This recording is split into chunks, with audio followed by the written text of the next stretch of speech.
Welcome to the Terrible Podcast with your hosts from SteelersDepot.com, where you can find all your latest and greatest Steelers news. It's Dave Bryan and Alex Kozora, always lit, talking Steelers. And now, here's Dave and Alex.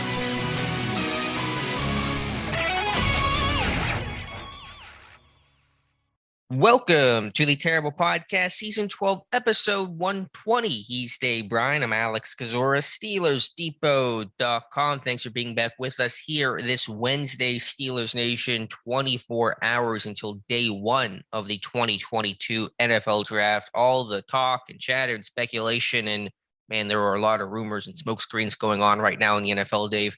Will all be forgotten as the picks come in tomorrow. Yeah, absolutely. Look, here we are. We made it.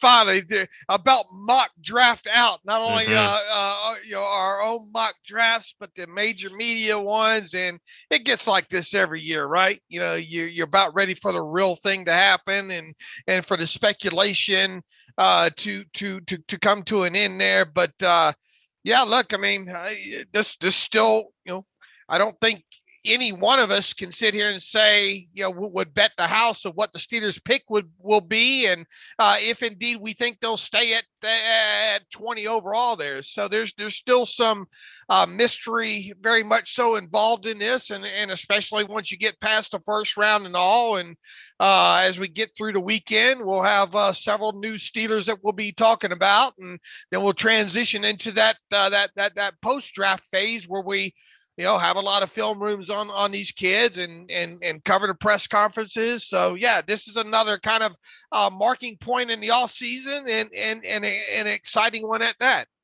Yeah, there's only so many ways I can write about Malik Willis being mocked in a mock draft before I just go, let's just get on with the show, Right. So very happy that that'll be happening tomorrow and give us some actual answers here to all of our questions. But before then, we do have our annual Steelers Depot mock draft contest. You posted the article last night. It's up on our Facebook page as well about how to enter. So come win our money by entering the Steelers Depot mock draft contest. If you see it on the page, if you can't find it, I should say, just search mock draft contest and it'll pop right up.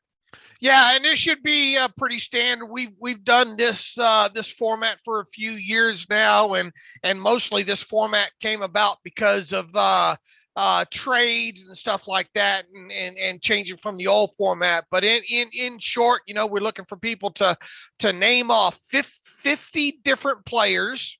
And if you would put the college each of those players come from, and then the predicted round. And obviously you probably want to try to spread this out and have, 6 or 7 players that you think could be taken in round 1, 6 or 7 in round 2. And the idea is to try to at least in that group of 50 players, have all of the Steelers draft picks included in those 50. And if you do that, you'll have a pretty dadgum good chance of winning this thing here. So go to the post on the site, download that Excel spreadsheet, fill it out, make sure you put your name, your PayPal address in there, and all that kind of good stuff there, and fill that thing out as quickly as you can and get that back to us prior to the draft taking place. And remember to also include the tiebreaker, which this year's very near and dear to your heart, about predict the overall selection of Utah State wide receiver Devin Tompkins. I hope he gets drafted. I think he will, but there's a chance he might not. But yeah, that is the tiebreaker. And last year was the Notre Dame kid, right? The offensive lineman that I was kind of infatuated with, Robert Hainsey, right? He went right 3rd round, I think, to Tampa Bay. Somewhere in was there. Was it Tampa? Yeah. Where'd he go? I can't remember. Was it Tampa? I don't even remember now. Yes, it was Tampa Bay. And what pick number was he? Let's see. Wikipedia says it was 3rd round, I want to say. Yeah, 95. Okay. All right.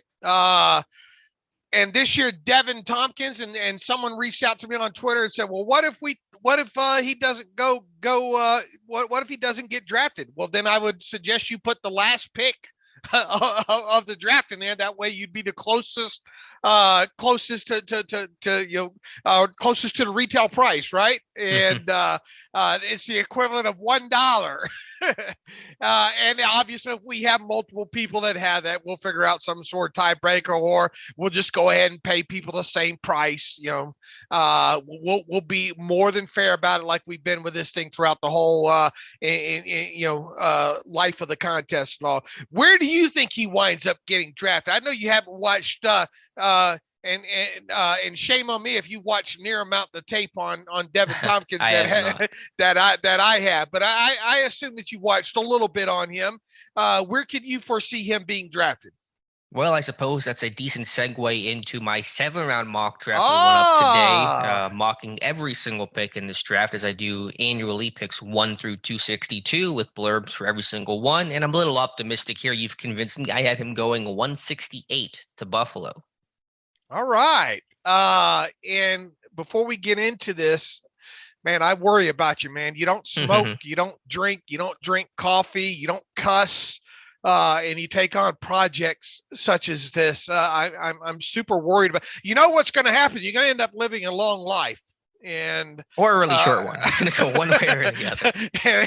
And I feel for you if that's the case. Either way, I do. But all right. Well, I mean, I guess there's no better place to kind of segue than to get into your mock draft here. Well, I don't know, how much there is to really say, just a fun exercise. This was started Saturday. And so, of course, over the last couple of days, there are different rumors that come out that probably would make me want to go back and change stuff. But there's a domino effect that comes with that I'm not interested in trying to do. But it is interesting in terms of just the exercise to know that some guys have to fall, that you can't put every single guy that in your head you think is a top 15 or first round pick or, day 2 pick. Some of those guys slip, especially I would say positions like receiver, running back. There tends to be, I think, more of a tendency for guys to fall, not because they're not talented, just because of the glut of talent at the position and the quote unquote fungibility of the running back position as well. So I don't have a running back going in the first round. The first running back doesn't go till early on day 2. So just fun to map it out and learn about team needs and sometimes learn a little bit more about these prospects as well. When you look at this, and I'm starting to look more at first round offerings closer than just focusing in on the Steelers pick. I'm starting to look at, a lot of these final, first and second round kind of offerings and all like that.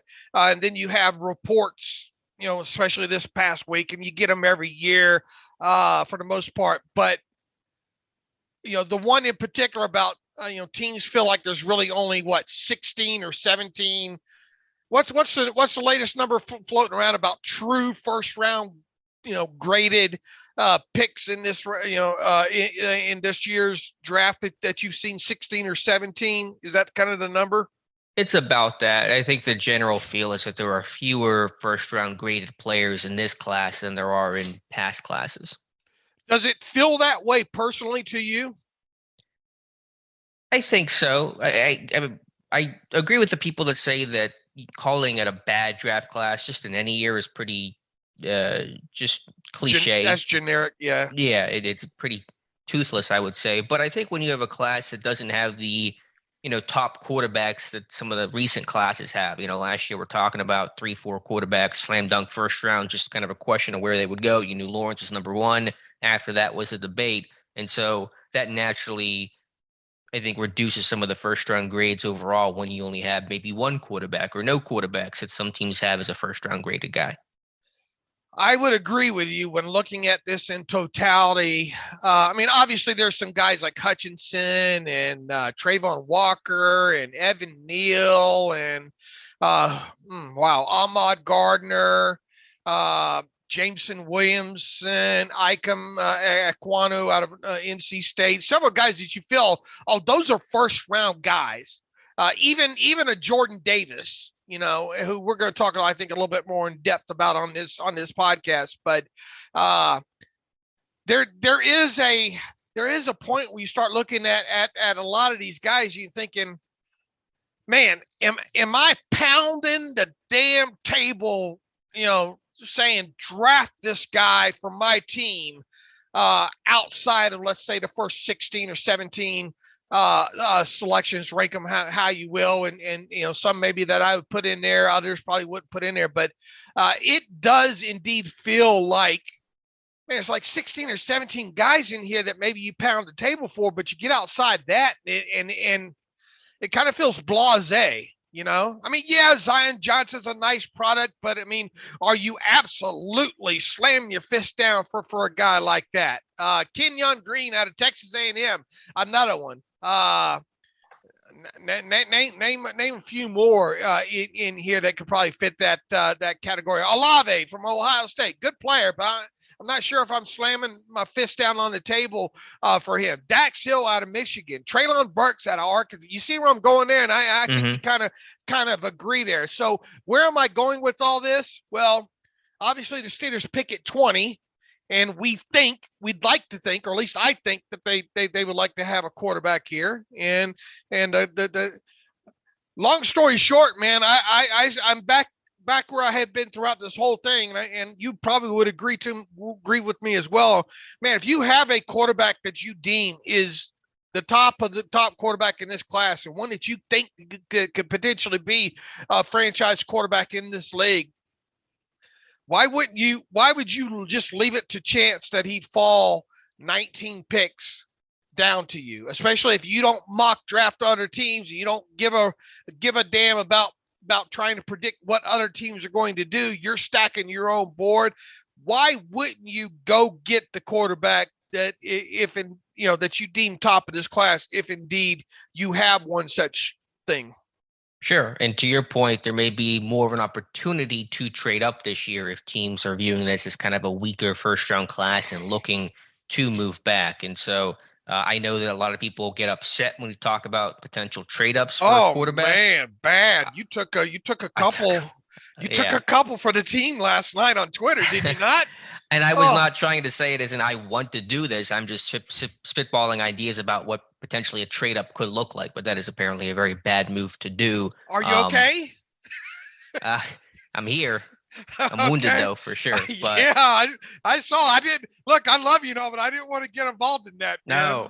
Yeah, don't catch any of the crossfire there. So, but it's certainly on the table. And I think to your point, if you love a guy, go up and get him. Don't wait and hope that he falls to you, because if he doesn't, you're going to be kicking yourself, and then you're kind of scrambling about, we're not taking the guy that we love, or you're punting on quarterback and hoping again next year. So if they love a guy, go up and get him. And I really think that Malik Willis is their number one guy. Right or wrong, good or bad move, we'll find out. But I really think Willis is their dude. And if he starts to slip a little bit, i.e. getting past, say, Atlanta at 8, and even a trade up to 7, I think it's possible. I think you could certainly make a good case for it, and I know you have before. We both have, really. But I really think you could see this team make an aggressive move for Malik Willis.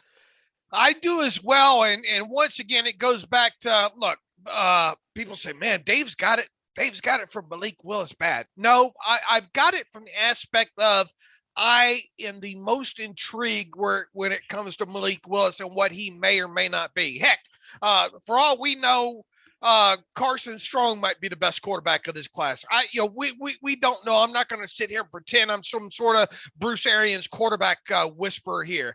But every time I turn on the Malik Willis film, I go, man, I just wonder what this kid could become, 2 years from now. And as we've talked several times, we think Malik Willis is best suited to sit. If most of him, not all of his rookie season. How many organizations will have the patience to do that? Because I've seen it written other places as well too. Man, a team that gets halfway through the season and they say, let's get Malik Willis in there, they might ruin that kid, by not bringing him along slowly, or at least elongate his developmental process because of that. And I just, my mind keeps going back to, if the Steelers sat there at number 20 overall and they got whatever, let's say the third quarterback off the board winds up being, and that ends up being their guy, whoever it is, even if it's Malik Willis, there's going to be part of me that wonders and said, did they not get their number one quarterback on the board this year?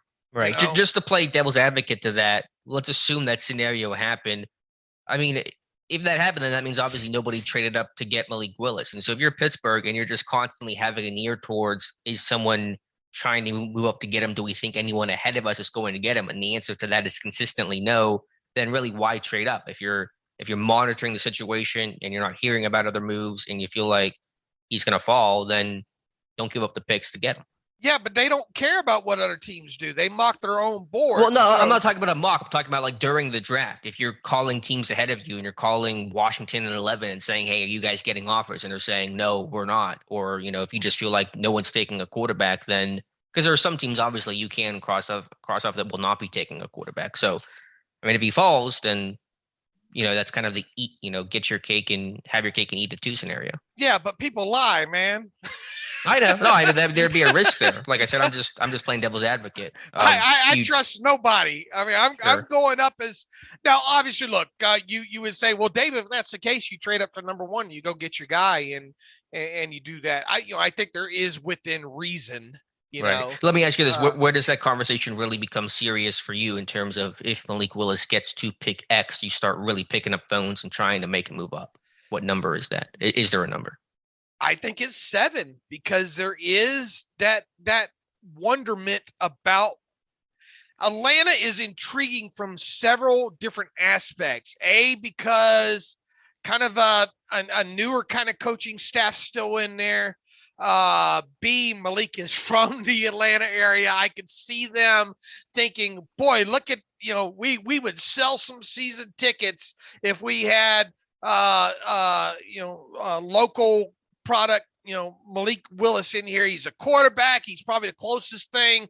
Or there's been the comparisons to Michael Vick. Remember all the excitement that Michael Vick caused in Atlanta. We have a guy that we can bridge in Marcus Mariota ahead of that. So, and then I know people are saying, well, Carolina. Yeah, Carolina is obviously the first legitimate obstacle in this thing at 6. But I would tend to think that our speculation is right, that you're thinking, man, Matt Rule, they don't have time to wait for Malik Willis to find out what he may or may not be. They've got to win now.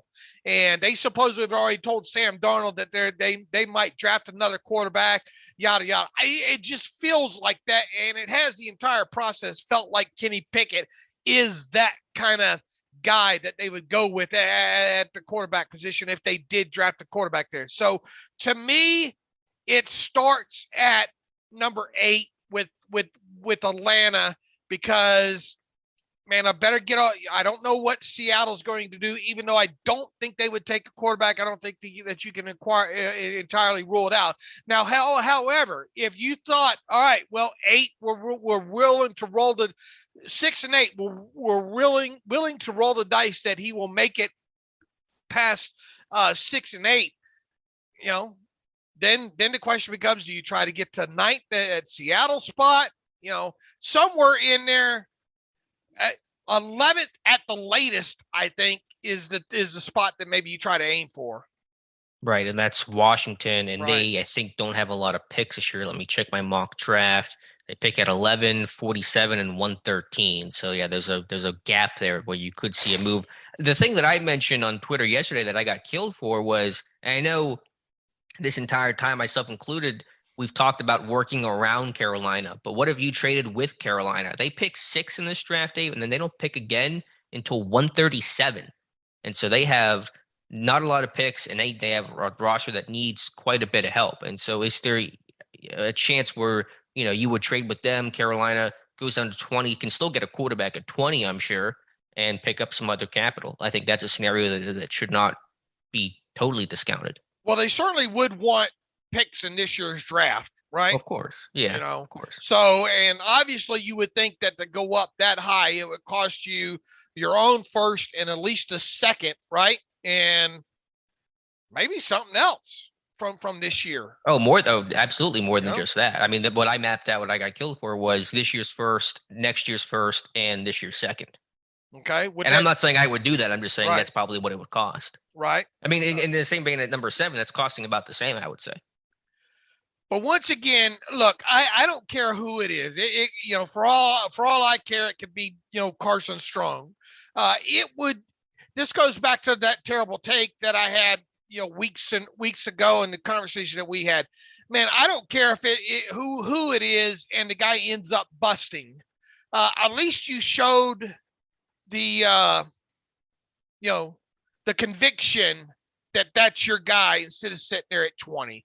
Because I'm going to guarantee you, unless the first quarterback off the board is the quarterback that the Steelers take at 20, I'm going to forever wonder if indeed that was the number one guy, Yeah. and did they just sit there and play the waiting game? That's not a plan, to me, especially when it comes to a position like that. And, or are they fine with saying, look, if our guy falls, he falls. And if he does it, we're going to go, I would feel better if they went a position player if they didn't get the first quarterback off the board. But, at 20 overall, once again, is there anybody that you're slamming your fist down on the table to get at that point? Right. I mean, again, I know we've had this conversation before, but and I understand your point entirely about like showing we love this guy, we're banging the table, we're trading up for him. But whether you get Malik Willis at 7 or if you get Malik Willis at 20, you're still getting Malik Willis. And ultimately, that's the only thing that matters is that you have the guy and take it from there. But that's me putting the assumption on that Malik Willis is their guy. Right. Or you can put it whatever quarterback, yeah. Right, but I don't want to I don't want to project what I think might be their guy on them to be that guy, because I don't know for sure that he is their guy. I think that he's their guy. You think probably that he's their guy, right? But so if that's indeed the case, then and they don't get Willis and they get whoever, Pickett or Ritter at 20 overall, what are you going to think?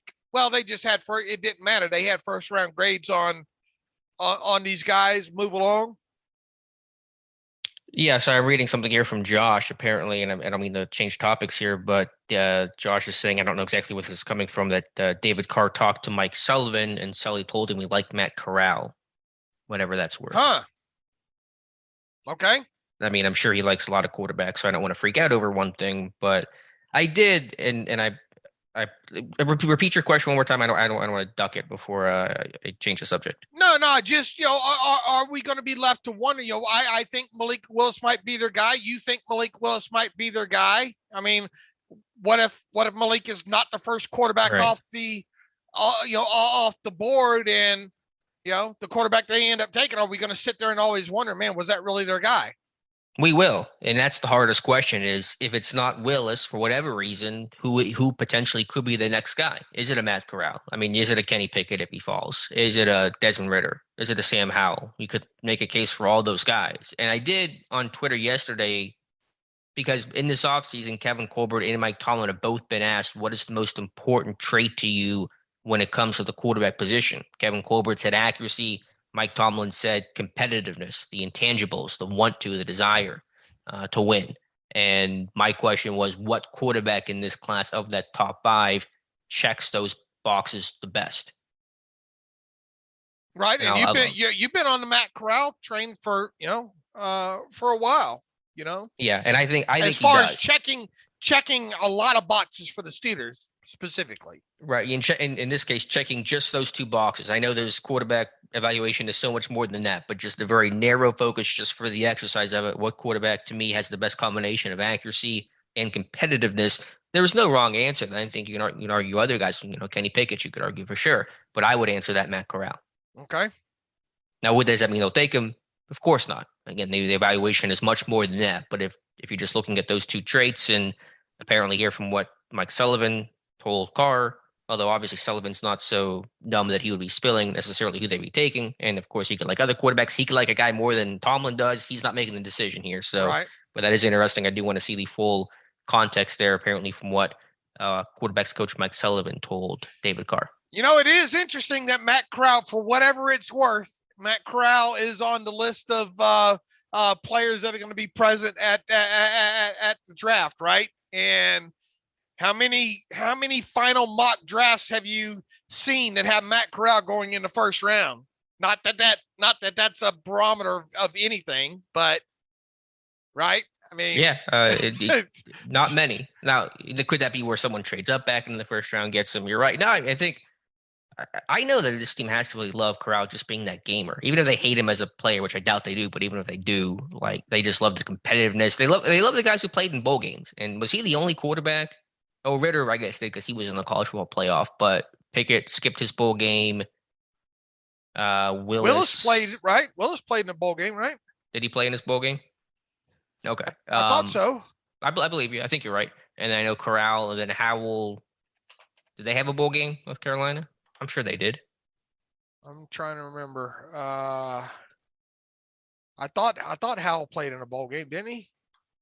Would make sense. Yes, he did. Lost to South Carolina.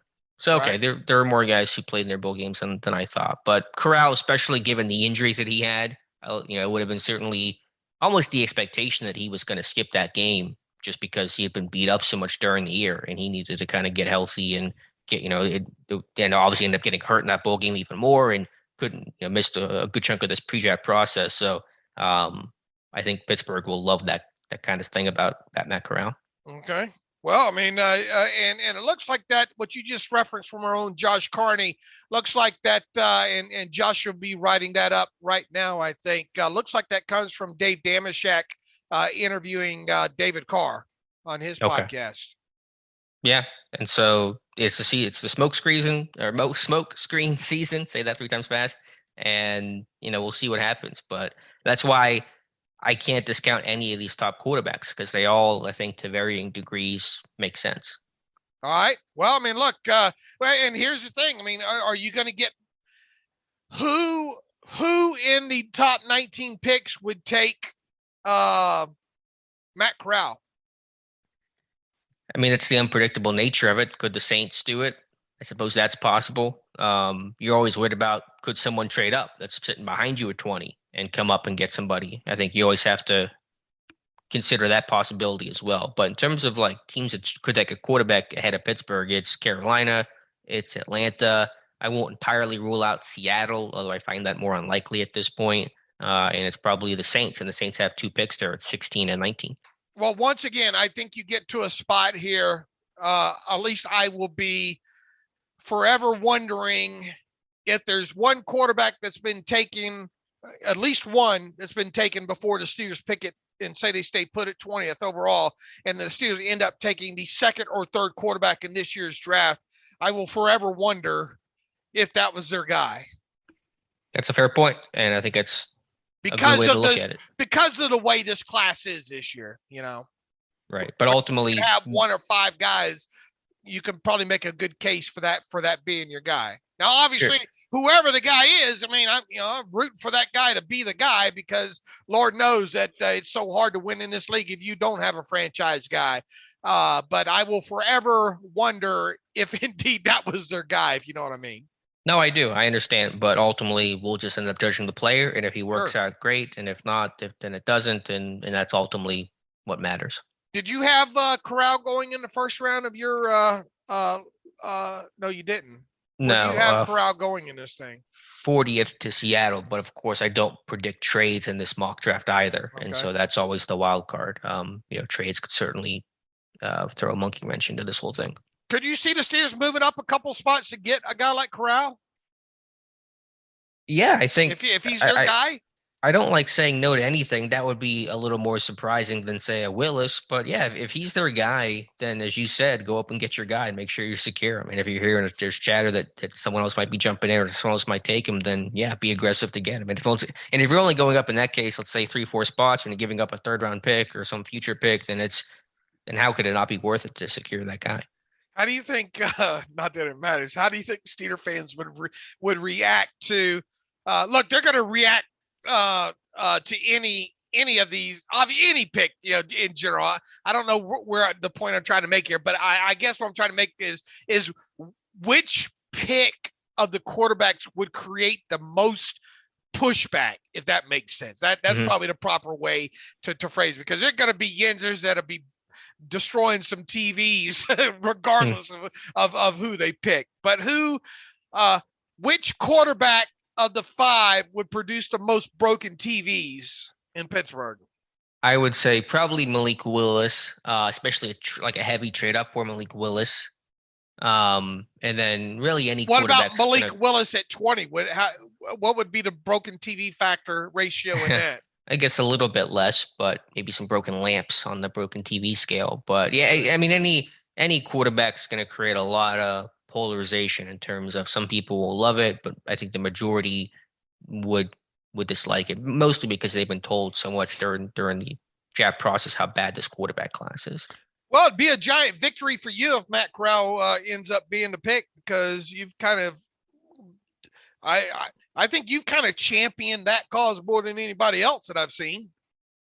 Yeah, I think just I'm the from highest. Reading the tea leaves, it's not you. You're trying to more so put together accuracy and kind of the hints that Kevin Colbert is throwing out there, the mobility factor, the toughness, and all like that. It's more about you connecting the dots, right? Yeah, and listen, I didn't mock Matt Corral in my mock draft, and so ultimately, it doesn't mean a whole lot. Yeah, I mean, but nothing would surprise me, and I hate having to hedge on it could be any of these five guys, but it really could. I guess really Sam Howell, the odds are probably it's less likely it's going to be Howell. I think he'd be in a different tier, but again, it could really be any of those guys because the Steelers do not care about what the rankings say. It's about their own evaluation, and if they have a guy, they have a guy. Right. So that's the book there. What do you think it would take to go up to 7 if that scenario did play out? I mean, I think it'd be similar to what you just said about, I think 6 and 7 are about the same, especially if you were to believe the junk floating around about teams are clamoring to get down. The Giants, do the Giants really want to stay put at 5 and 7? I could see them staying put at 5, but I'm willing to bet they would be willing to bail out of that 7 spot if it meant picking up, another second in the process there. I have regardless of what happens of who it is, I'm willing to go out on a limb and predict that the Steelers, that the Giants will not be picking 5th and 7th come Thursday night. That somebody else will own one of those 2 picks.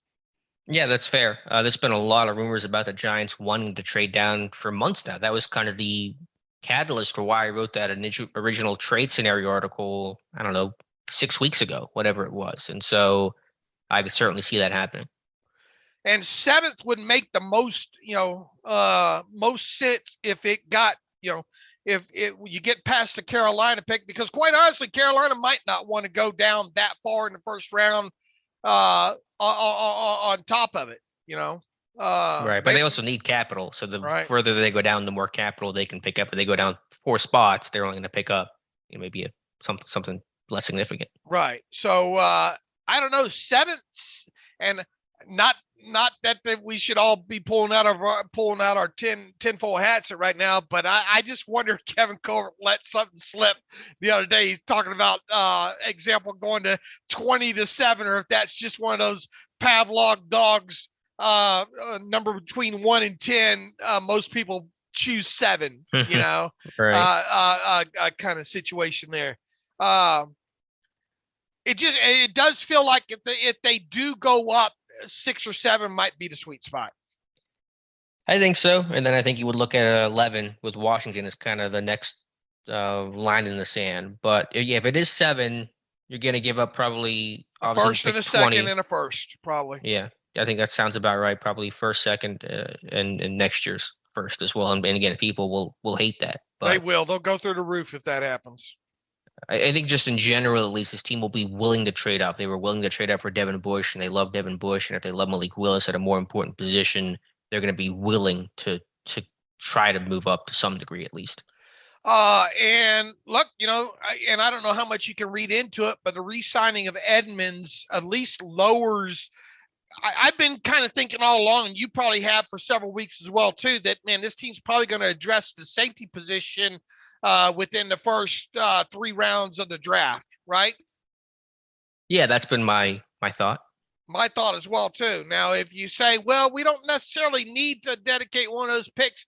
In other words, one of those picks, let's say the second round draft pick, we were going to probably more than like, not that they sit there and say, we're dedicating this pick to this position here, but you could see them giving up that second round pick this year that maybe had been kind of, earmarked for a safety to go up and get the quarterback.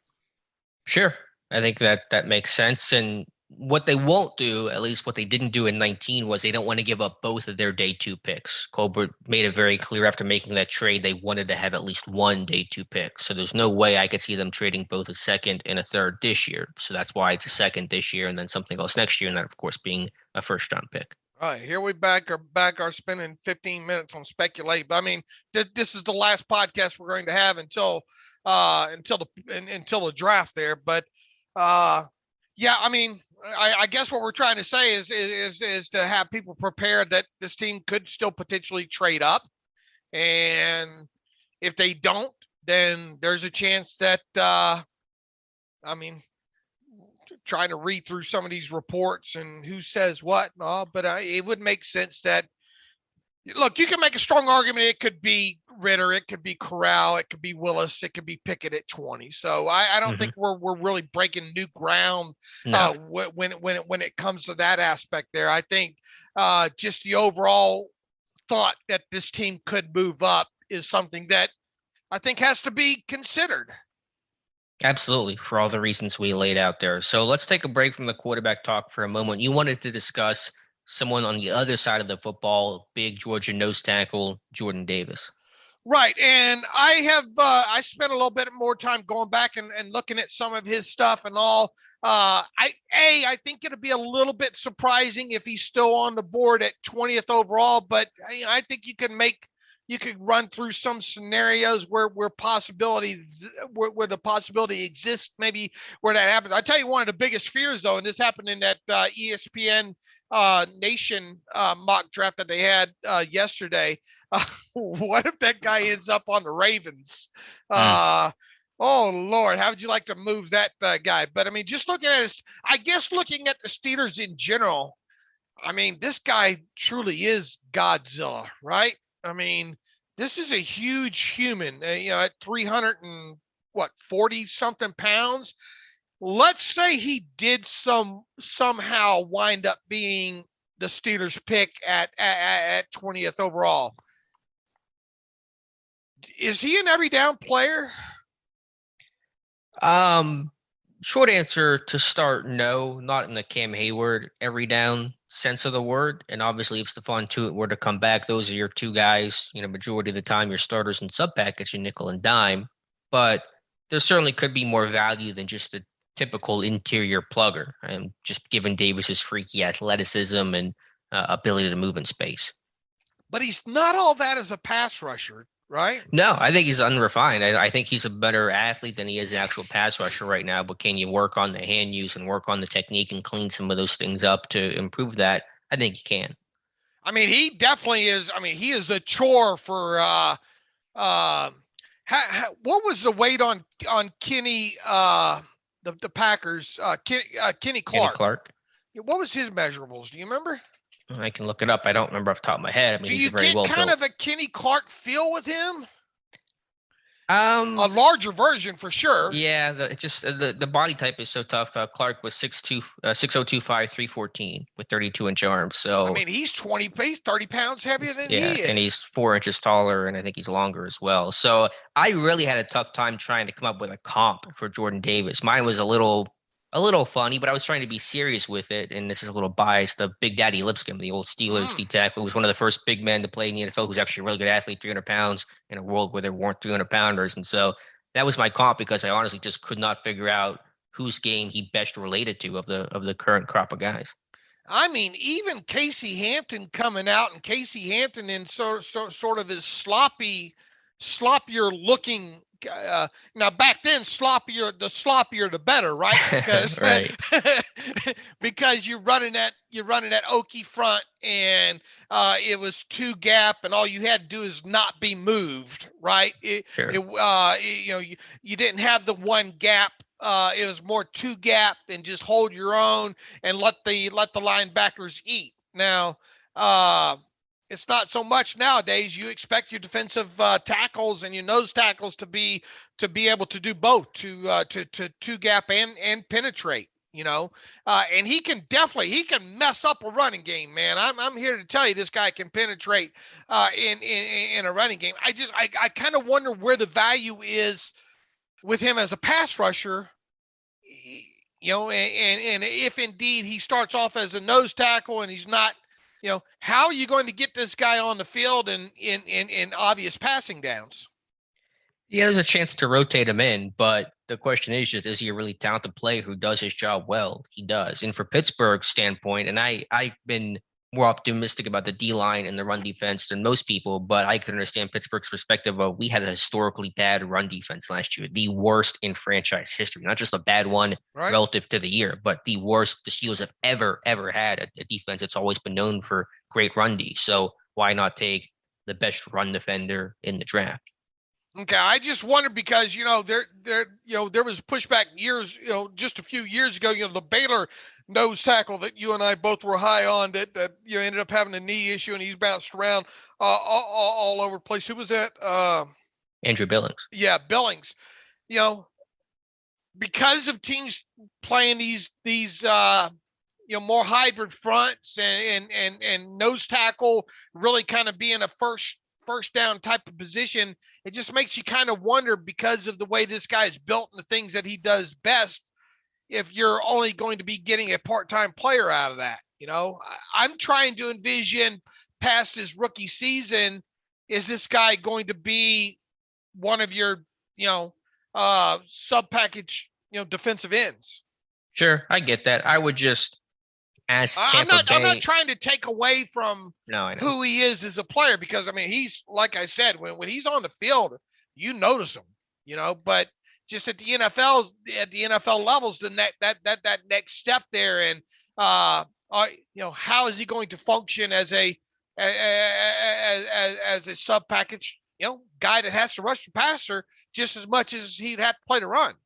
Sure, but if he's somebody who can collapse the pocket, then that's going to make life so much easier and better for TJ Watt and Alex Highsmith. The worst pressure a quarterback can experience is that A-gap interior pressure, because there's nowhere to hitch up to. You got to start bailing. You got to run out of the pocket. Then your tackles can't block because they lose the angle and things like that. So that interior pressure is really important. I would say, I don't think Tampa Bay's regretting taking Vita Vea at 12 overall, and not only for the play, but how that changes the structure of your defense. As the NFL is moving to a lot of too high looks, it's lighter box counts now. It's lighter boxes. And so you need to have those really strong guys to win up front, to command double teams that'll kind of put numbers back in your favor. So Davis is not only a good player, he could kind of change the structure of your defense and the numbers game, which is a benefit for your entire defense. All right. Once again, I'm not saying don't draft him. I'm just saying, what's the conversation look like? Yeah, because he would be hard to turn down at 20th overall.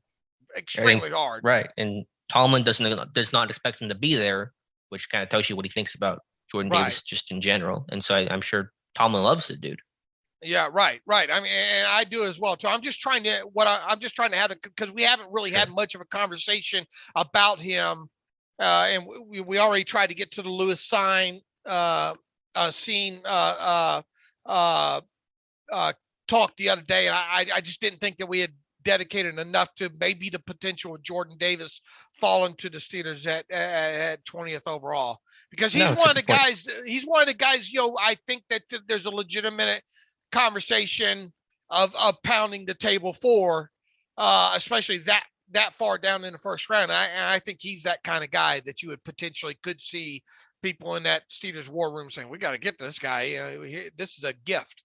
I agree. Especially if he makes it past the Ravens, because the Ravens they no longer have Brandon Williams, and man, for years you just think of that Ravens front of having that guy, Haloti Ngata, and Kelly really, Gregg was an underrated plugger. Right. Yeah. Right. You always think of them having that big guy in the middle. And I think kind of at least to me, the realization yesterday, it came about of, oh Lord, I bet that's their guy, and what's going to happen if he ends up in a Ravens uniform?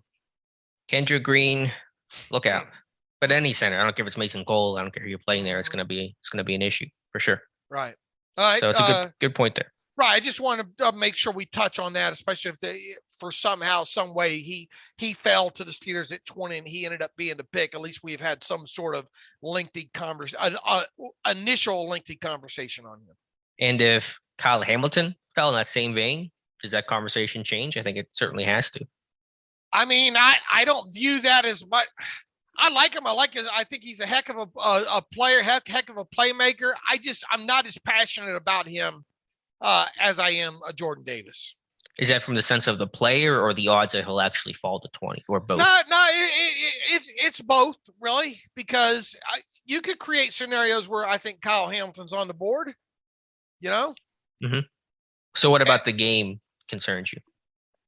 I'm just more along. I'm that guy that you draft the players closer to the football,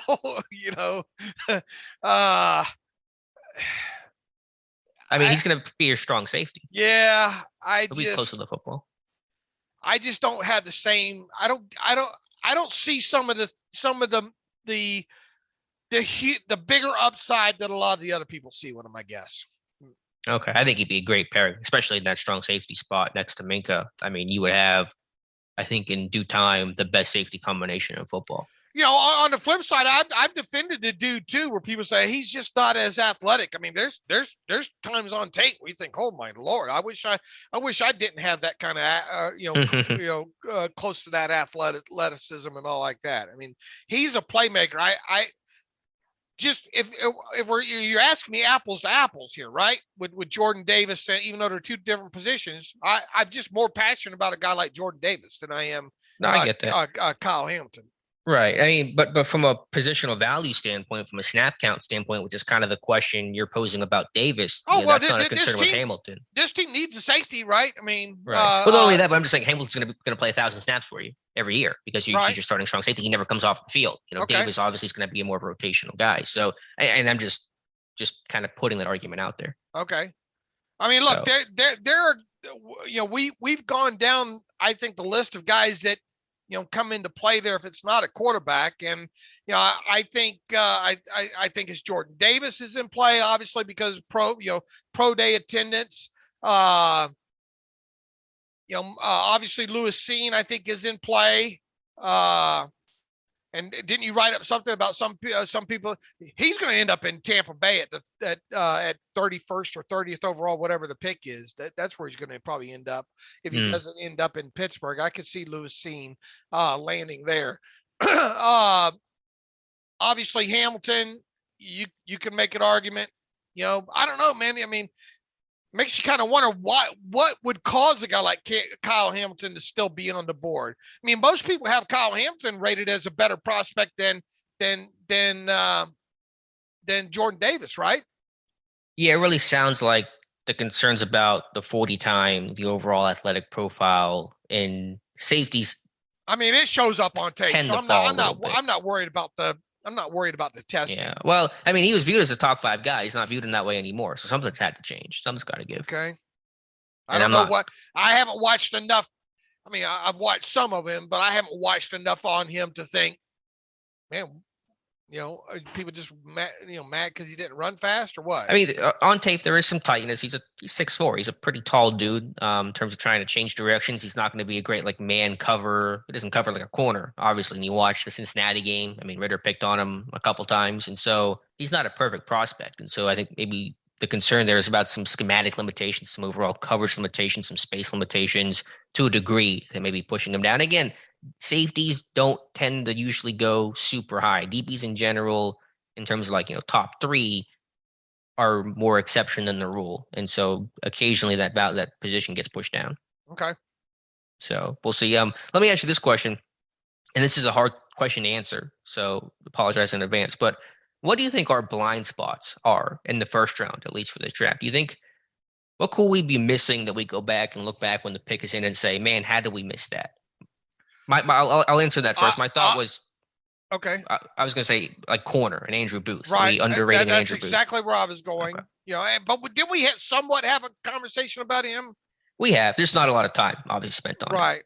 Right. That would be, how is he? I haven't looked at him off the football field. How is he off the football field?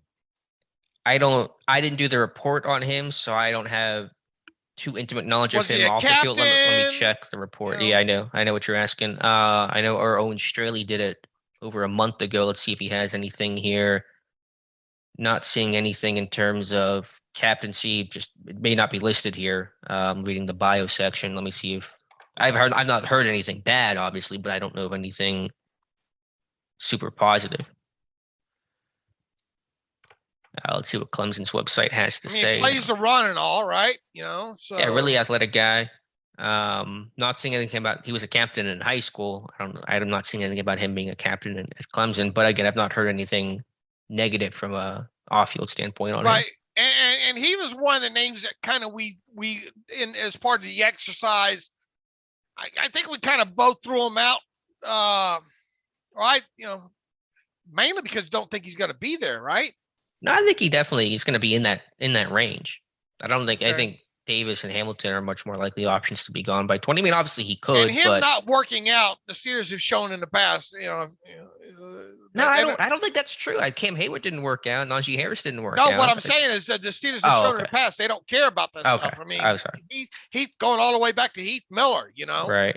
Right. Yeah. I mean, I don't see that as an issue just because he had a quad or something that didn't allow him to run. I mean, either it's there on tape or it's not. He's definitely young enough. He checks that box. Developmental guy. They could use another corner in that secondary. Right. A top end cover corner would be attractive. But I mean, if they did sign Levi Wallace, they brought back Witherspoon, so there's less of a need there. But when they're not married to they could cut either one of those guys or both of them after 2022 season and not blink. Definitely. No, I agree. I don't think it precludes them entirely, but just laying out, what the moves they made at least have been. Okay, so yeah, I mean that as soon as you asked the question, that's right where my mind went was is that a blind spot? Right. So something to consider. I mean, he's been on our list. It's not like we've ignored him. We've just considered him less likely in all the quarterback talk and then some of the safety discussion as well. Right. Let's see. Lewis Seen, Booth, Jordan Davis, I suppose Hamilton. Is there anybody else that at some point, at what point does a George Pickens come into play, I guess? I just have a hard time envisioning him being that guy, but maybe he's Colbert's Plaxico Burress out the door, Started his career with receivers, might end it with one. I don't think he'll be the guy at 20. 52 if he falls, different conversation. Right. I don't think it'll be the guy at 20. I don't think so either, but I'm just trying to right. Dax Hill, Michigan. I suppose. And we had him on that short list, I think, last week. Any more free than he is strong? He is, but I think he moved around a lot. He played a lot of slot. I envision him as kind of a slot guy. They really would help open up Minka because when they rotate Minka down, they got to replace somebody in that post safety position. And Edmonds has not been able to do that adequately. And so that's been a bit restrictive. It's kind of forced his team to play some more inverted coverages, try to rotate Sutton back there. Norwood's given them some flexibility, which has been important. But I would like to be able to free up Minka more often to play that lurk robber role and have somebody be a free safety in the back end. Well, now we're defeating our purpose of the exercise the other day, but I mean, we might as well talk about Nakobe Dean in that talk as well too. Then, yeah, and even I've heard his teammate, and it's Quay Walker. Somebody on our Walk the Mock live stream said it was Key. I checked it after the thing. I did too. It's Quay. You can even see the pronunciation on the Georgia website. They have the little audio there. So if you go to Georgia website, they have you press play and it tells you pronunciation. Nice. Of it. Yeah, it is Quay. So I'm not sure because there are multiple people telling me Key. Like I said Quay for anyway, it doesn't matter. Right. But I've heard Walker might be a first round sleeper, and there's some medical issues with Dean. And so if you want to talk about a Georgia linebacker, to me, it actually might be Quay Walker. All right. Well, we're going backwards now because we did an exercise to try to trim it down. I personally, I have a feeling that if they don't go, I'm back where the exercise ended this the other day. I feel strongly that if the Steelers don't go quarterback at 20th overall and they stay put, my guess would be that it's Lewis Cine. I'm with you. Yeah, I don't want to hedge too much here. I'm just trying to get last second conversation in. But I think it's quarterback, Cine, and if like a Willis is gone, watch out for if a Davis or Hamilton were to fall. That gets really interesting to me. All right, who is the player that Steelers fans were probably most rooting for to be the team's a draft pick by the team this year?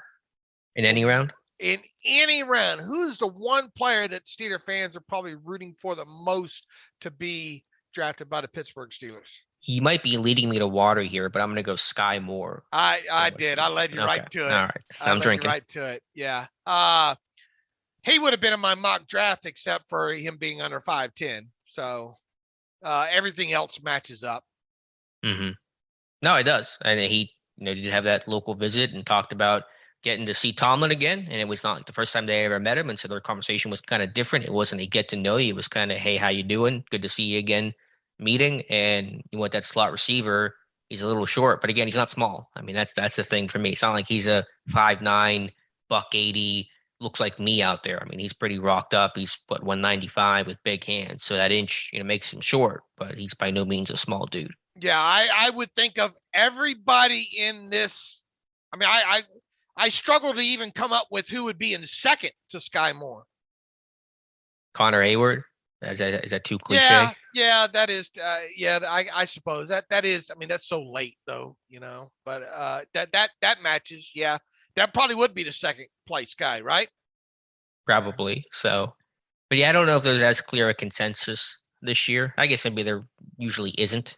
I mean, there's the Kenny Pickett stands, from mm-hmm. just carrying over the fandom from Pitt. So that would probably be in there somewhere. But I definitely think Sky Moore is the guy that if you were to poll 100 Yinzers, oh Lord, that sounds like a perfect job for you. Poll 100 Yinzers at which player in this year's draft class do you most want to see the team drafted in any round? It would probably be. You probably get the majority of Sky Moore and Connor Hayward. Yeah, I think so. But yeah, I think Moore in round 252 is certainly something to monitor. Certainly. Dave, I did do just quickly here my last what the Steelers look for study with the off-ball linebackers. How did the rest of your draft play out with Steelers picks? With the complete in my full mock draft, I can go through them here. Actually, run through them. Honestly, I like this one more than my actual Steelers mock draft in terms of a personal level, what I would actually be happy with, not from a predictive standpoint. And so I try not to put a ton of thought into my Steelers picks in the full 7 round because that'd just be unfair to other teams. But Lewis Cine, it's Cine, right? Lewis Cine, Georgia, at number 20. Then Sky Moore at 52. Drake Jackson, the edge from USC, at 84. Jalen Armour Davis, the corner from Alabama, at 138 in the 4th round. Matt Henningsen from Wisconsin, defensive lineman. Go back-to-back years, Wisconsin defensive lineman, 6th round, 208. He's kind of gotten some buzz here late in this process. Does he fit? Where was he on the He wasn't a combine invite, so I didn't end up checking him, but I think he's a little bit short, but he's long and he's athletic. Okay. I haven't watched hardly anything on him. Yeah, the Utah tackle, whose name I really can't pronounce, Bamadiel how do you say this? Omaseni, the big tackle from Utah in the 7th round. And then I also, my one commenter with my Steelers mock draft, Chris Olduncan at 241, the final pick to quarterback from South Dakota State. Okay. And Mr. Irrelevant is Elijah Garcia, an underrated defensive lineman from Rice. Actually kind of fits what the Steelers look for. So watch out for Elijah Garcia and Ben Still from Nebraska, some late defensive linemen who kind of fit. God bless you for taking this on and then providing, not only that, you provide at least a sentence on each one of these. So good on you. That's what makes Alex Kozora so great. Thank you. Yeah, my arch enemies are the teams who are the people that do the 7-round mock drafts that don't include explanations. They only do it for the 1st or 2nd round and they quit. I'm a tape to tape kind of person. Good on you. I wish you drank or smoked to help counterbalance it, but carry on. Speaking of crazy work, credit to Scott Pavel put up his final Steelers big board yesterday, so be sure to check that out, bookmark that page, and run it through draft weekend because that'll be important and handy, and that's a lot of work and a lot of valuable information there. All right, Dave. Anything else here draft-wise we haven't covered yet? You were going to segue into something else, weren't you? Or was it the Pavel big board before I interrupted you on naming off all of your picks? I think that was it. I was up till 3 and then worked on the mock draft last night, so time is nothing to me right now. Kevin Colbert did have a one-on-one sit-down interview with Missy Matthews yesterday. I believe it was yesterday or Monday, whatever day it was, and not really anything new there, but did make a mention about Stephon Tuitt, saying, quote, "We were encouraged by our last session with Stephon." Again, no official update on whether or not he's returning. I don't want to rehash this conversation too much, but that's another quote from Colbert on Tuitt. Do you have a little bit more optimism, though, based on what he said? It's a tad bit more? He's kind of had this optimistic tone the last couple times he's been asked about it. I think during owners' meetings and maybe some prior, pre-free agency interview that he had. So it's been about the same in terms of optimism, but again, at some point, optimism needs to turn into decision. All right, I would like you to pull out your tinfoil hat for a moment, please. And, okay, let me grab it. Put it on and buckle it. We'll continue to monitor that and see where he is as we move out to the field. So that's in reference to the OTAs that are upcoming, I assume. Or phase 2, right? Phase 2 of the Steelers offseason program gets underway next week. That voluntary phase includes on-field workouts that may include drills with strict guidelines and no contact. Coaches are permitted to be on the field during phase 2, and all drills must be conducted at an acceptable walkthrough pace that is for instructional purposes only. Does move out to the field by Kevin Colbert mean phase 2 or phase 3 OTAs? Yeah, maybe both. I don't know. I can't get a great read on that because it is such a short sentence. Or is that just in general? Yeah, I don't know if that's kind of just a general statement of as we get closer, as with the kind of the year begins. I don't know. I guess it's with the way I'm answering that. Does it feel like he's expecting them to be part, we'll continue to monitor that and see where he is as we move out to the field? Does it almost feel like he's expecting them? Or is it just, do I have the chin strap buckled too tight?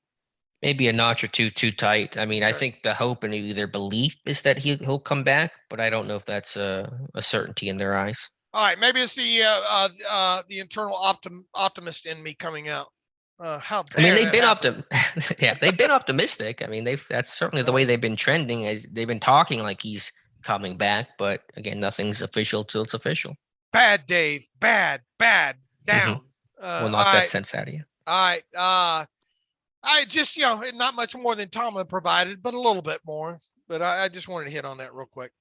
Yeah, I guess real quick to go back to draft stuff, the guys we don't think it'll be at 20 can sometimes be just as important as the guys we think it'll be or could be at 20. And one guy I don't think it'll be was in the NFL Nation mock draft last night, Devonta Wyatt from Georgia. And I've seen him mocked a couple times by different Steelers beat people. And I don't really think that's a guy that checks those boxes for Pittsburgh. I don't, obviously the pro day aspect is really the only thing overall. You kind of wonder about those character concerns. I just try to picture, man, this is Kevin Carr's last trip, through this. Does he really want to hang his hat on a guy that's got some domestic violence stuff floating around? And look, I don't know what may or may not true. I'm just going off the reports that out there. I'm not assassinating this guy, trying to assassinate this guy's character because I don't know the facts along with it, but there is this kind of stuff floating around out there on him. And also, isn't he He's your 24. age? Hey, come on. That hurts. That one actually stung a little bit. I know. You're up there where you start referencing your age now. How does it feel? I'm Brandon Whedon in the draft years old right now, it feels like. But yeah, he's 24, so he's older. And how old are you? 28, about to be 29. Okay. So all right. I'm getting old. He's one of the old, not I mean, just for where, and especially when it comes to Steelers draft picks, that's a bit old because you envision this guy coming off a first contract, would he be in line for a second one on top of it? It just everything about it it's hard to imagine Devonta Wyatt being the pick. I see him potentially being on the board at 20 overall. I do. Yeah, if you whoever drafts him, if it's a first round pick, he'll be 29 after his 5th year option year. So do you give a second contract there? Pittsburgh would probably say no to that. He's definitely one that's been mocked to the Steelers especially in the major media realm, that I just can't see happening. I suppose he's really the only one in terms of like the pro day guys that don't make a lot of sense.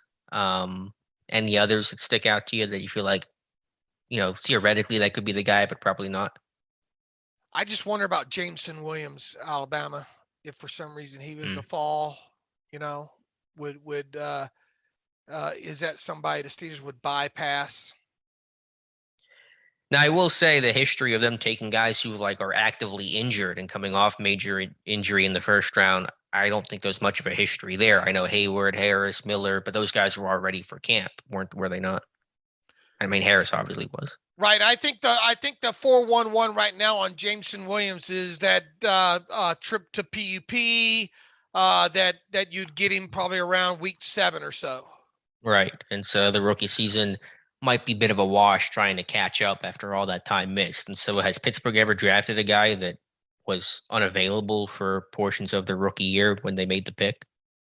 I'm trying to think. Not including like a DeCastro who got hurt, obviously, after they drafted him, but I'm talking about somebody like Williams who's coming off, a recently torn ACL. I don't remember a situation where such has happened since Colbert has been in charge. And my belief still is that he's going to be off the board. Now, is that a guarantee? I suppose not, but I think he'll be one of the first 2 receivers taken. And look, I mean, I think we could go down a list. I mean, any player not that Colbert wasn't at a pro day, right? Other than maybe Kyle Hamilton. I think we're back to that conversation again, because I'm telling you, Kevin Colbert was not at that Notre Dame pro day. I believe you. He wasn't, so if that's,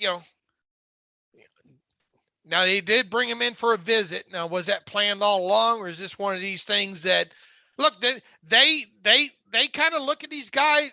This is twofold from several aspects too. A lot of people think, well, why did they bring that guy in? Well, a lot of these guys end up circling back as free agents to them over the years. Could this be an instance where, we think that maybe this guy is a guy that we like. We don't think we're going to draft him, but maybe 4 or 5 years from now, maybe he's a free agent. Yeah, I think about, and this is not going to sound good, so everybody just calm down for a second here. I think about Jarvis Jones. I just looked it up. There's pitchforks outside of my house. I got to go. They were at that pro day, I know, but they also brought in Jarvis Jones for a visit. And that's after he ran poorly at his pro day. Okay. And so I think, because I remember Colbert talking about it, they said, they didn't think they were going to get Jarvis when he runs a 4.9 something. And they said, okay, we actually might have a chance to get this guy. And they brought him in. So it feels like Hamilton's similar, where they were not at the pro day, granted, but Hamilton runs poorly runs in the 4.7s, and then they decided to bring him in. Okay. All right. I think there's a lot of parallels there. But I think Hamilton is not Jarvis Jones either. Much better. Were you weren't with the site then, were you? I started in August. No, my first article ever was on Jarvis Jones evaluating his first game against the Giants. So I was not with the site when he was drafted, but I was with the site for the start of his rookie year. But you remember that whole breakdown that I did on his sacks and all, right? Yeah, you weren't happy about the pick, right? No, I wasn't happy about the pick at all. I was pretty torn. And I think the great Dave T wasn't happy about it either, right? I don't remember because I wasn't with the site during that time. He was, in fact, I think a lot of what Dave T. Thomas had said back then kind of initiated me wanting to take a deeper look at those sacks, because he says, if I remember correctly, Dave T. said he's just a guy that just stands around that pile, And I said, okay, well, I want to go look at all those sacks on him and all like that, boy. And that's about the time when that was kind of like the initial when the whole quality sack talk started to come into play. But the bad thing about there is we obviously back then you didn't have, unless it was a major school like a Georgia Power, it was hard to get a lot of those games on TV. You had to go through tons of just highlight tape and stuff like that to find like things like all the sacks and all like that. Yeah, I was going to ask you how you even researched stuff back then. Oh, man, it was hard. Yeah. Yeah, I made stone carvings you were looking at, I'm guessing, something like that. Yeah, looking at the caveman, the drawings on the wall there and moving pictures. But that was the first TE stunt ever diagram, was the caveman. Yeah.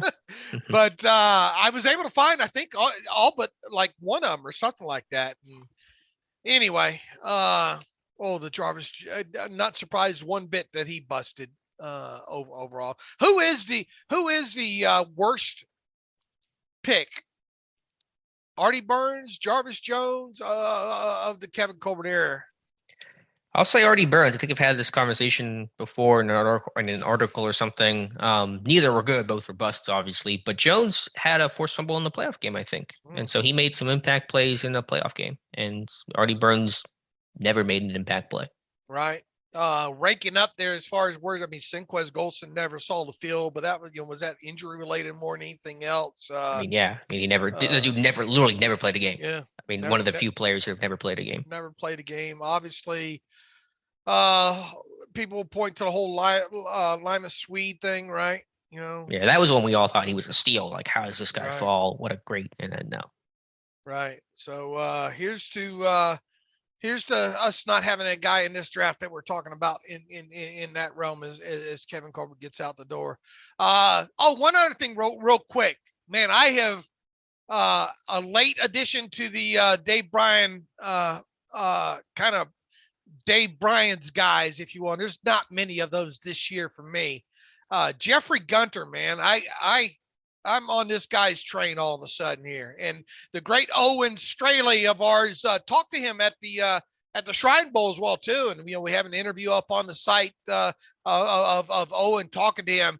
And I always find myself, man, what am I missing here? What am I missing here? And I go back through like the Alex Kozora, what to look for kind of thing. And this guy's just been squarely in the sights really for a while now. And I've just, for whatever reason, chose to ignore him. This guy fits. Jeffrey Gunter fits, and he fits on numerous levels here.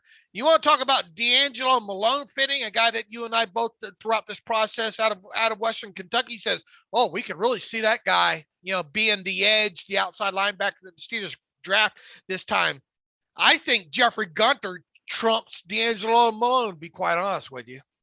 Yeah, that's fair. I'll tell you what you're missing, though. You're missing 1/100th of a second on a 3-cone time. Otherwise, he would have checked every single box. But no, I mean, obviously, it's very passable to fit there. And so, yeah, I think it makes a lot of sense. It's a good point. I even went back last night. There's a nice 10-minute interview on one of the TV sites that they have the whole interview. The local reporter interviewing Jeffrey Gunter after his pro day and all like that. Those kind of guys that you watch the interviews there and you turn around and you find yourself smiling yourself when you're listening to the interview. This guy has kind of that infectious personality that when he talks, he smiles so much and has got such a great personality. You find yourself smiling for whatever reason, while listening to the interview. And that's obviously the kind of guy that the Steelers are attracted to, right? In that. And then obviously you look at his production, you look at his measurables. I'm not saying, I'm just saying, and one of the big things too, someone asked me last night on Twitter after I brought up his numbers and attached them to Alex Highsmith and TJ Watt. By the way, for those that forgot, TJ Watt's got some monster lobster cracker hands at 11 inches there. That's one of the things that really jumps out when you look at the comparable measurables and all that stuff in there. But you want to talk about a guy that matches almost across the board from a measurable aspect there. It's Jeffrey Gunter to a T. And the fact that you can kind of have some relation relation to him being a Shrine Bowl guy. Obviously, Alex Highsmith was a small school Shrine Bowl guy on top of it. So there's that aspect for it. But somebody asked me after I posted all three of these measurables, they say, well, have the Steelers had any real interest in him this offseason here? And obviously I can't,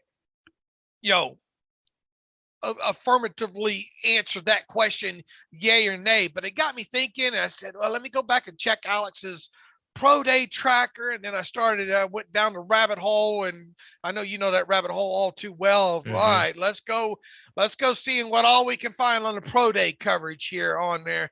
Come to find out, I found a picture from that pro day, and it looks very much like Dan Rooney Jr. was in attendance at that Coastal Carolina pro day, which of course makes sense because Dan Rooney's I think is from that area, and he's a Southern, scout and all like that. So they had Dan Rooney Jr. at that pro day. I don't know if anybody else that might have been there, but he was there. So there is that level. What I'm trying to say, I guess, all of a sudden here is, and I'm glad I fiddled around and looked for kind of what I deemed a perfect outside linebacker for the Steelers to put in this draft. I think it's going to either be Jeffrey Gunter or D'Angelo Malone, Alex. I am really convinced that those are two guys that we could be one of two guys that we could be talking about being the Steelers outside linebacker in this draft.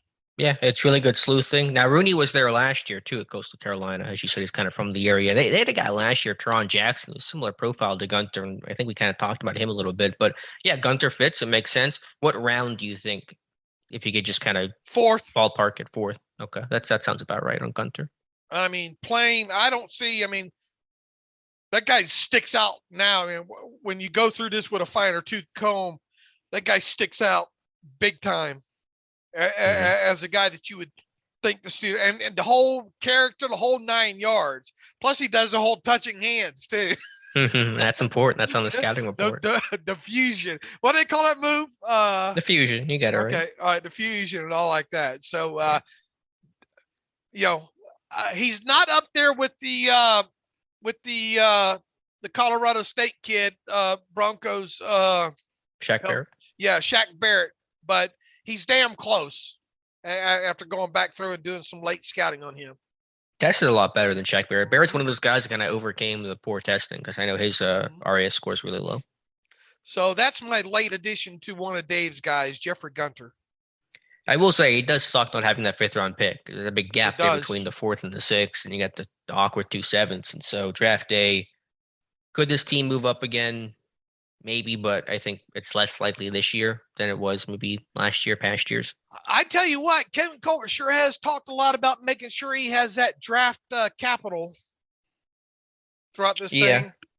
Does that mean that he wants all 7 picks, or does that mean he wants to save that draft capital for something else? I think I've just done a lot of trading in terms of trading day 3 picks. It hasn't always worked out, and with the projection of not getting any comp picks next year, probably makes them less likely to make that trade up into, say, a 5th round. I don't think it's going to stop them from taking a quarterback if they want to, because A, 5th round picks don't get those kind of deals done, and B, it's a quarterback that's more important than preserving the 5th round pick next year or something like that. But I think in terms of the more minor trades, that's less likely to happen this year. All right, our guy Tyler Wise has submitted his final mock draft real quick, and he's like you. He's got Desmond. We got a lot of guys on the Desmond Ridder. I think Desmond Ridder. Do we have any guys on the Matt Corral?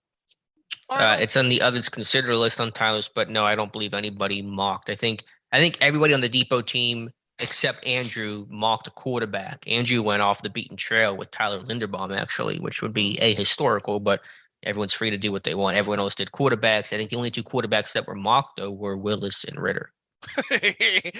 Boy, Andrew caught hell for that mock, didn't he? I appreciate someone doing something different. I think Linderbaum, I don't see it happening, but everyone's free to do what they want to do. Look, Andrew's one of those guys that we've added during the last several weeks. Is going to be a huge positive addition to the staff. On top of it, loves grinding tape. He's got the statistical element to him as well too. But I think he got caught a little off guard about how sometimes you better You got to throw these mock drafts up on the site like a grenade and walk run away from it real quick, or else you're going to get some shrapnel from it. And I think he got quite a bit of it in his there. But yeah, we appreciate other ulterior views in this thing. But quickly about Tyler Wise here, as Desmond Ridder, Sky Moore in the second round, Nick Cross, a guy that guy's showing up in a lot of mocks too, isn't he? Mm-hmm. Was he in yours? Yes, absolutely okay. was. Yeah, he was in mine. He was in Tyler's. Yeah, he's been in the majority of them, I think. Right. Max Mitchell out of Louisiana in round 4. And then he has defensive lineman Neil Farrell Jr. out of LSU in the 6th round. He likes Pacheco. That I think he even did the didn't he do the profile on him? Tyler, the running back out of Rutgers there. And then Ali Fayad, another guy that edge rusher out of Western Michigan. He is a guy that I mentioned 2 or 3 weeks ago that really stood out. Was it the Shrine Bowl, I think? And a little bit undersized, but he reminds you of the Van Ginkel kid out of Wisconsin. I think he's kind of limited to his frame and what he can add and all, but if you want to talk about a try-hard edge and a guy that could probably be an asset on special teams, and if the Steelers wait until that last round to get an outside linebacker product, that Ali Fayad out of Western Michigan is certainly that guy. So I'm not shocked to see that end up in the mock draft there. Yeah, go with the MAC. Got 2 MAC guys here, 2 Western Michigan players, and that makes a lot of sense. So yeah, it was a good mock there. I think, pretty conventional at the top, and then some interesting names at the bottom. Neil Farrell's an interesting guy, that big interior plugger. I think that's a good pick there. All right, Alex, what are we missing here? Hour and a half into this thing now. I think it's as good as it's gonna get. I mean, it's unpredictable. Who are some of the guys? Like, last year was like Pat Frymuth. That feels like a Steeler, and he obviously became a Steeler. Well, as we mentioned, Sky Moore. Yeah. I mean, there's just no way around it. Connor Hayward's another one that there's just no way around thinking that guy would not, fit with the Steelers. The guy that I just mentioned there, the outside linebacker out of Coastal Carolina, just one that just the deeper you get into this thing, it really feels like he is a Steeler. Who else? I think it's a tougher list this year. I'm going to keep hitting Damari Mathis out of Pittsburgh, man. It's another name that I keep for some reason going back to that, kind of feels like it. Nick Cross is another one that I think you could really see as being a Steeler. I'm struggling with any other like wide receivers. Romeo Doubs, just great character, man. Great character. I don't know if he fits, a lot of the other things there, but certainly does feel like a Steeler. He's fortunately been hurt this whole pre-draft process. I think got hurt in the Senior Bowl. He's not been able to test, and so he's not been talked about much. Does Justin Ross feel like a Steeler, or is that? I just think from the connecting of the dots that you've done from the medical aspect, he does. But even after reading all that and all, I mean, it's a great backstory. It really is with him. Real tight knit with his family and all like that. I suppose you could add him to the list. Yeah. Does it feel like there are less guys that feel like Steelers this year than last year, or is that me just not remembering? No. I mean, there's 4 or 5 I think every year, right? That you say, oh man, and just getting past the play on the field, you start researching their background and you listen to them in interviews and stuff like that. I think there's 4 or 5 or so every year. Yeah, that's fair. I don't know. I mean, even the Robert Hainsey kid last year, the backstory with him and Pittsburgh kid and all like that. He really felt like he'd be a Steeler. Yeah, I just felt like maybe there was some stronger connections last year, but certainly some guys that make sense, and it's all about the quarterback. And I think what last year was just you kind of felt you were really confident Najee Harris was going to be the guy if he was there. And this year I feel Malik's that way this year. I really do.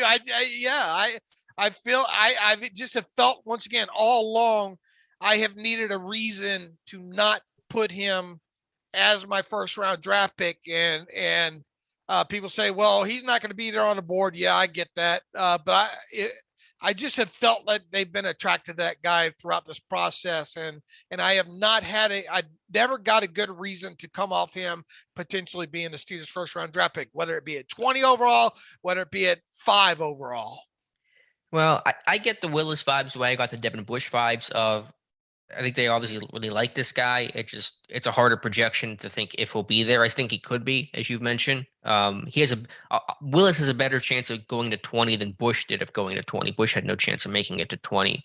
But with Harris, it was like Miami. If Miami didn't take him, Pittsburgh was going to take him. And so it was easier to project where Harris was going to go more so than it has been for Willis. Are you kicking yourself right now about not having Corral in there instead of Ritter? Yeah, I don't know. I kick myself, in 2 seconds from now, I'll kick myself for not putting Pickett in there, for putting Willis in there. And so I've kind of run back and forth. I really don't know. Well, I don't know which way they're going. I really don't. I'd like to think that I do, but I don't. I'll take comfort if they take Corral and being wrong in my mock draft, that I'll be happy that he's the pick. I guess is the way I'll live with it. But we'll see. I mean, again, it could be Willis, it could be Pickett, it could be Ritter, it could be Corral. I would not be surprised by any of that. All right, let's get to the emails here. Chris Lookhart writes in, could you see the Steelers trade up a few spots to get a non-quarterback, maybe Davis, Hamilton, or a top wide receiver? I'm pumped for this draft, and it makes it more exciting than there isn't a glaring need. Everything is open, he writes. I would be very shocked if this team moves up and does not draft a quarterback. Yeah, I mean, it would have to be a very minor trade. I'm not even sure what team that would be to. Maybe the Eagles, but they have 2 picks. They need to trade back and get more. Same with the Saints. I think it would be one of those things where they would have to fall to them the way that the Castro fell to them without trading up for him. Jamie Joyce writes in, he's from Wake Forest. Dave, thanks for singing some CCR for us. That's how the podcast numbers are going to go up. There you go. You'll see me at karaoke.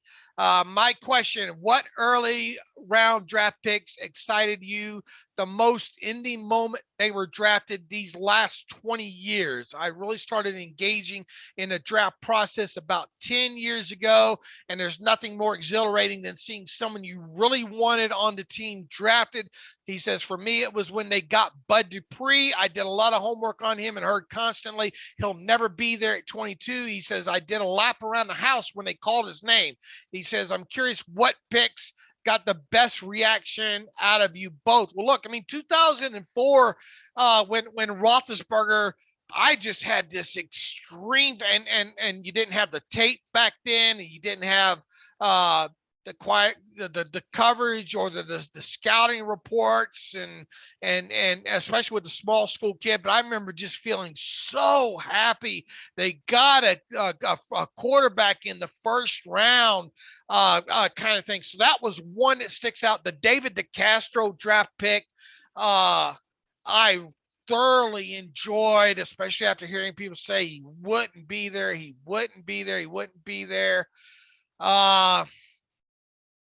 Who else, Alex? For me, it was DeCastro. Yeah, because it was so surprising to see him fall. I was watching that draft with some buddies. I think this was in college, yeah. And so we were at somebody's house just watching the draft. And so usually my drafts are me in my own house, curtains shut, dark room kind of thing.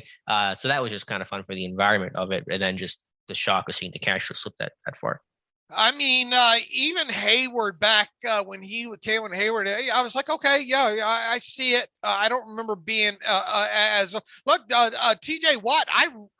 The thing about TJ Watt that prevented me from having me in his final mock was I looked too close at his quality of sacks from Wisconsin. Because I even have that video still on the site. Obviously, I did a deeper dive contextualizing his sacks, and quite honestly, his sack roll at Wisconsin was not fantastic. I mean, there were numbers there, but just not that overall dominating what he is now. And I think, quite honestly, I think Watt has really progressed as a player since entering the NFL. And that's probably a Captain Obvious statement there. But I don't even remember being as elated about that as I was, say, like a DeCastro. I was way on board with the Marquise Pouncey pick. 2000, what was it, 10? Yeah. Didn't you have TJ Watt? I'm looking actually at my mock draft in 2017. I had him in my previous mock, I think my next to final mock draft, didn't I? I don't know. I'm just looking at my mock draft. I had Watt there in my first sentence is agreeing with Dave on this one. So it felt like maybe you had him as well. No, I think I had him. I think I took Watt out of my final. Okay. I think I had my Watt in my next to final. Right. That's the history of your next to last mock being the correct mock. Right. And then now I change it and go back to duplicating Willis from her, and then it'll be wrong this time. Yeah, right. But that's a good question, Jamie. Those are a few answers from us there.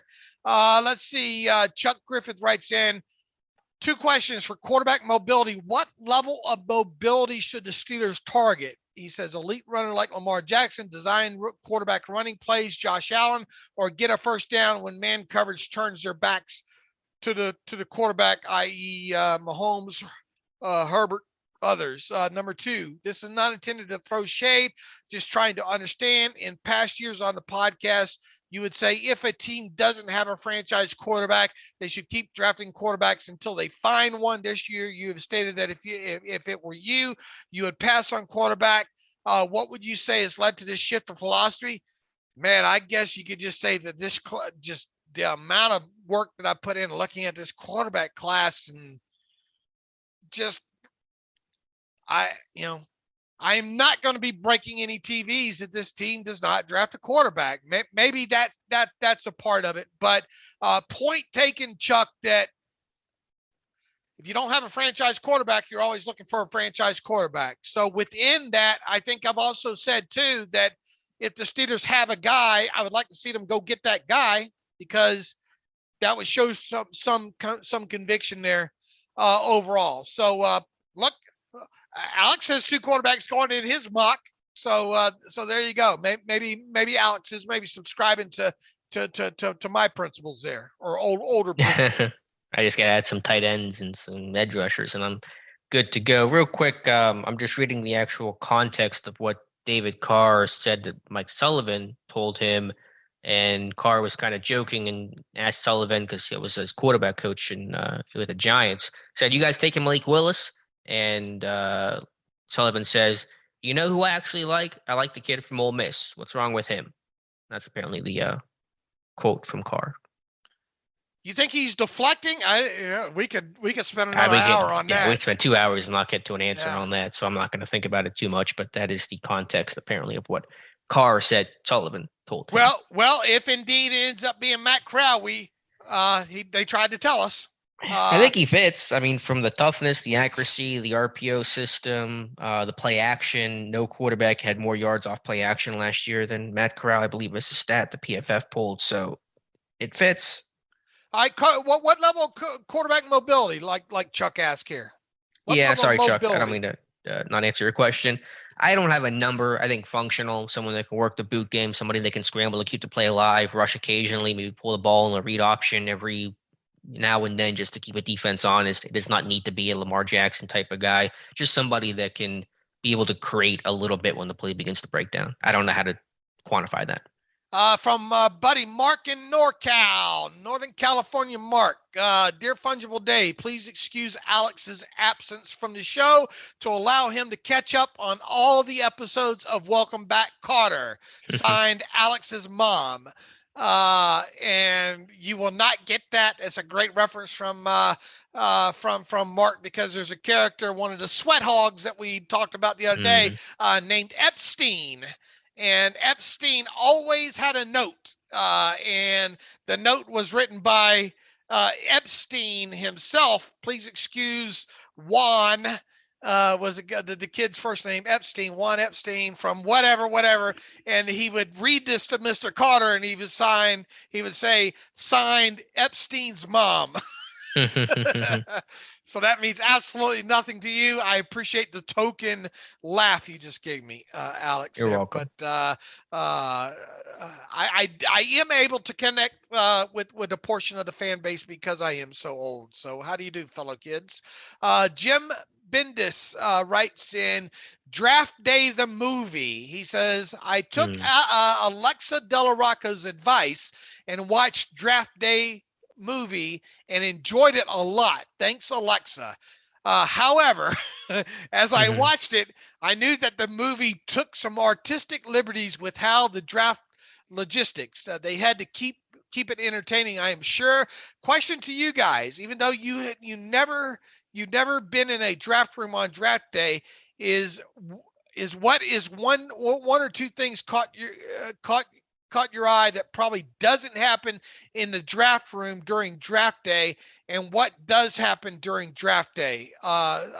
He says, Alexa, hope you get better soon, and we'll keep you in the prayers. We agree with that last portion there for sure.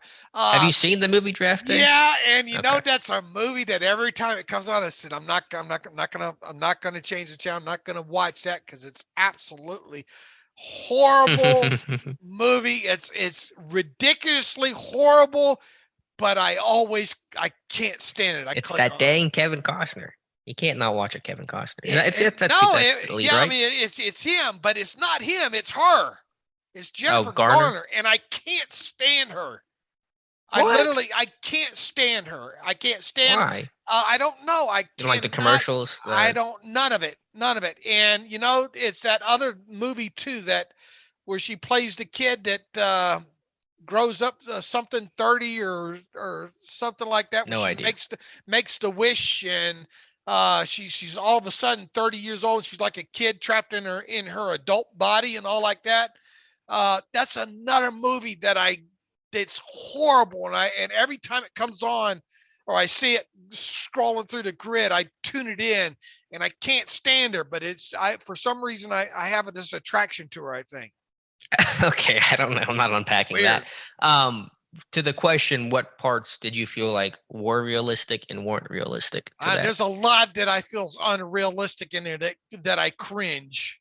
What made you cringe the most? It's been a while since I've watched all of it. There's just so much. The conversation back and forth with the picks, between him and the owner of that other team or general manager of the other team, and and then holding those picks hostage at the end to trade them back. That was confusing. It was kind of confusing, honestly. Right. Just like it's like the day before the draft and they're still scouting and like watching tape and like going over. So like your board's made by then. You're not like doing this like 2 hours before the draft kicks off. I love whenever they first made the trade very early. They made some trade early in the movie, and they make the trade, and then they talk to Jennifer Gardner, the cap person, like, "Hey, can we do this? Does this work?" Like after the trade's already been made, they talk to their cap person. You don't do that after the trade's been made. You do that before it's made to make sure you can feasibly financially do it. The biggest grievance that I had with that movie, and I knew this movie was going to be bad about literally 5 seconds into the movie. The first line that is spoken, I believe, in the movie talks about the NFL draft and how. So I'm paraphrasing here roughly, but how 224 players will have their dreams come true on draft day. And they get 224 because they multiplied 32 times 7, 32 teams by 7 rounds. They did not factor in compensatory selections. They did not even say 256, for example. And so from that moment, when I knew they did not consider compensatory picks in their dialogue, I knew this movie was going to suck, and it did. Do you always tune it in when you see it on? No, actually, I don't really see it on TV a whole lot, but I've only watched it, I think, maybe once or twice, and maybe I'd watch it again to make fun of it if I was watching with somebody, but I won't volunteer. I mean, I don't watch movies in general, but I won't voluntarily watch that. Right. Movie. Well, that's one of those ones, once again, and I don't know what it is about her, but I just, even the commercials that she's in, the Visa or credit card commercial. I can't stop watching those, and I don't like her acting and all like that, all of it. But I can't turn her off for some reason. Okay, again, I'm not unpacking what's going on there. As you get older, you'll get it. Let's see here. Todd Gensler. Okay, we already hit some of these, so I think we're caught up on the emails there. All right, tell the people what we're going to be doing the next couple of days, Alex. Yeah, I mean, just talking about what actually happened. So we'll have a podcast. I guess Every it'll be day. Friday morning, every day, but obviously Friday morning will be the first one to recap. Whoever the pick is, and I'll have in the morning on Thursday kind of a packet of like the most important draft day info to look for. So the player profiles, and congrats to the whole team. We did, I'm not sure what the exact number is right now, but well over 200 player profiles this year. So excellent work by everybody involved. We'll have the pro day stuff, just kind of a real quick one-stop shop for all the important draft information. And of course, we'll be covering the pick whenever it's made. All right, we upgraded the server too, did we not?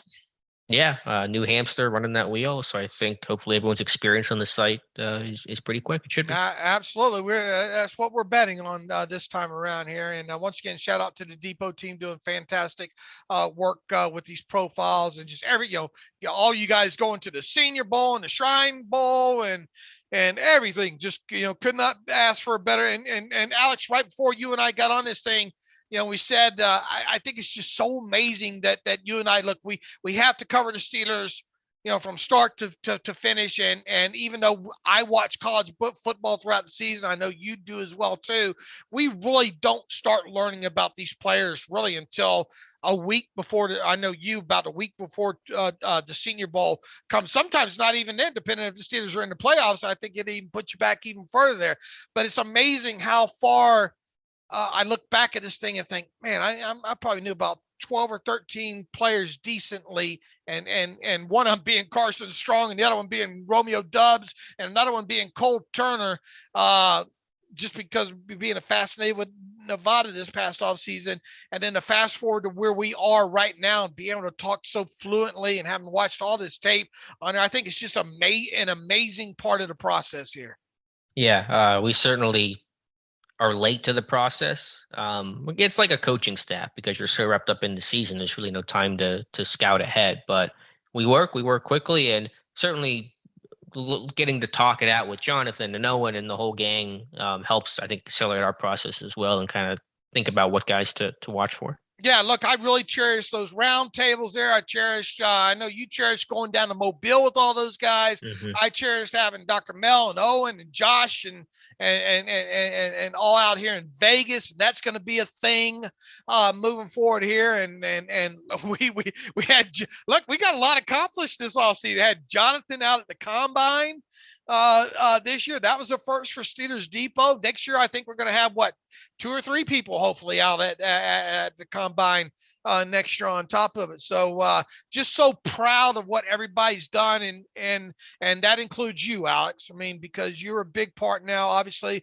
of what happens with this site now, and a huge part. And just so proud of just all the work that all of you people do on this site. So yeah, and thank you guys for listening and for interacting with us. And it's been a great community to talk with you guys and get the emails and the comments and all that. I think, again, what I've said before is I think what separates our site is the Steelers Depot community, that you go on a post and there are 400 comments, and you don't get that in a lot of places. And the regulars that chime in, the new people that write in for the first time, appreciate all that support. And hopefully you guys enjoyed our coverage, and hopefully you'll enjoy the rest of it. All right. So off we go. You can follow me on Twitter at Steelers Depot. Follow Alex on Twitter at Alex_Kozora. Follow the show at Terrible Podcast. Email the show, theterriblepodcast@gmail.com. If you like what we do and want to donate to the cause, go to SteelersDepot.com, hit the donate button up right navigational bar. Also, if you like an ad-free version of the site, please go to SteelersDepot.com, hit the ad-free button up right navigational bar. For $25, you can have an ad-free version of the site. So within that, Alex and I will talk to you right after not too long after the Steelers' first round draft pick is made. We'll try to keep those podcasts kind of short and sweet and to the point as best we can. In the meantime, as always, thanks for listening to the Terrible Podcast with Dave and Alex.